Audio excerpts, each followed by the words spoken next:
It is Wednesday. It is the 14th of May. I'm Monita Rajpal. This is CNN News Center live from Hong Kong. Our top stories today.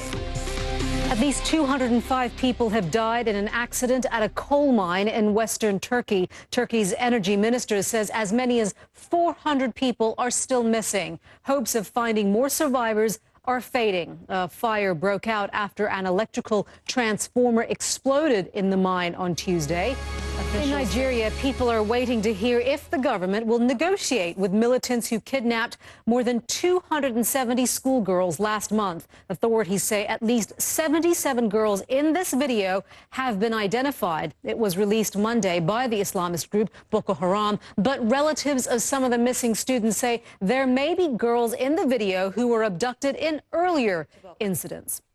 And we'll bring you a live report from Nema a little bit later on here on the show. Let's return now to our top story. Turkey's prime minister has canceled an overseas trip so he can visit the scene of the disaster. We want to take you there now and to CNN's Ivan Watson, who is in Soma. And Ivan, give us an update as to how rescue operations are going right now. It's Monita.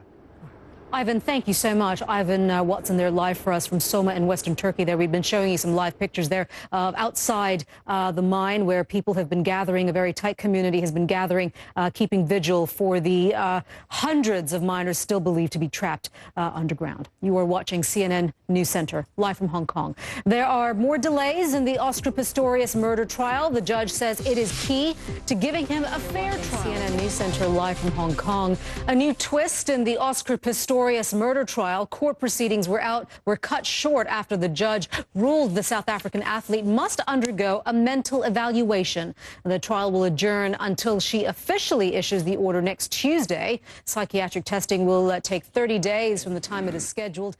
Well, CNN's Robin Curnow joins us now from outside the courthouse in Pretoria. And Robin, we went from a trial potentially ending today to one that now could be delayed for much longer than that. Give us an idea of what actually happened in court today.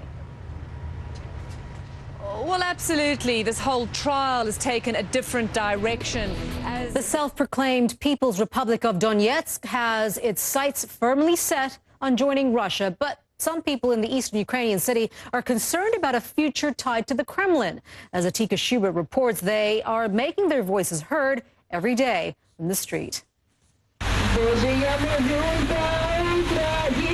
They come here every day to sing and pray, rain or shine. They have been shot at. You're watching CNN News Center live from Hong Kong, a day after Los Angeles Clippers owner Donald Sterling tried to slam Magic Johnson's reputation. The NBA legend says he will pray. Live from Hong Kong. U.S. basketball legend Magic Johnson is speaking out after new comments by embattled L.A. Clippers owner Donald Sterling. In an earlier CNN exclusive, Sterling lashed out at Johnson, saying he should be ashamed for contracting HIV and claimed Magic Johnson speaking there exclusively to CNN's Anderson Cooper. The basketball star says he wants the focus to be back on the game and not on him. You're watching CNN News Center live from Hong Kong. Stay with us. There's much more coming up after the short break.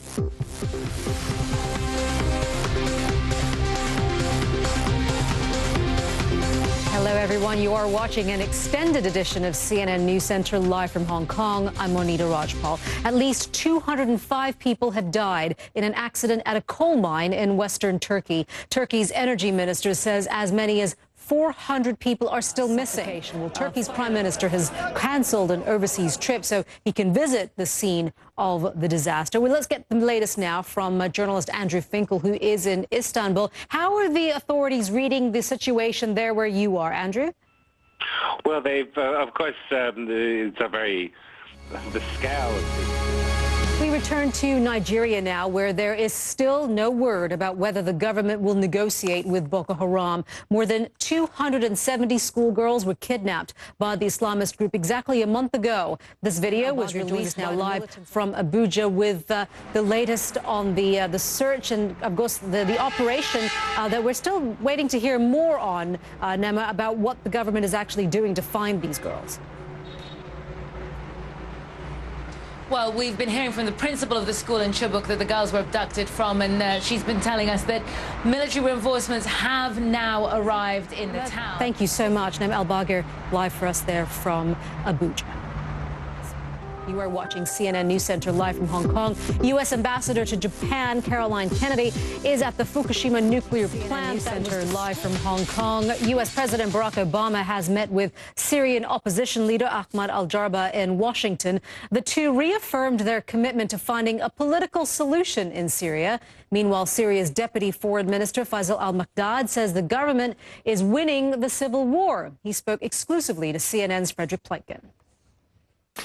The truce in Homs is something that's, on the one hand, been hailed, but there are also critics who say... Syria's Deputy Foreign Minister Faisal al-Maqdad speaking to CNN's Fred Pleitgen. Well, Syria's opposition leader paints a very different picture of the situation there. He says international help has been too little, too late. Even U.S. officials now describe Syria as a, quote, jihadi Disneyland.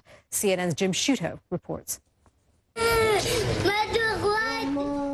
U.S. Ambassador to Japan, Caroline Kennedy, has visited the Fukushima reactor site for the very first time. Her visit Wednesday comes as a new report that claims radioactivity levels may be much higher than previously thought. Will Ripley joins us now live from Fukushima with more on that. Will? Well, Ambassador Kennedy's visit, Monita, certainly is significant for a number of reasons. As you mentioned, this is her first All right, Will, trip. thank you so much. Will Ripley there live for us from Fukushima. Well, Caroline's mother, Jackie Kennedy, was one of America's most admired first ladies. Her charm and mystique managed to transfix the entire nation. Now, newly discovered letters written by her reveal some of her most private thoughts. CNN News Center live from Hong Kong. The threat of heavy rain continues in Eastern Europe. Myra Ramos is at the World Weather Center with more on that. Mari?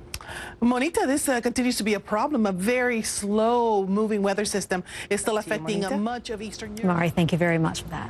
Sure. For more than a decade, Jackie Kennedy wrote to an Irish priest about her life. The newly discovered letters are to be auctioned next month in Ireland. And as Tom Foreman reports, they reveal some surprising details of the former U.S. First Lady's love life.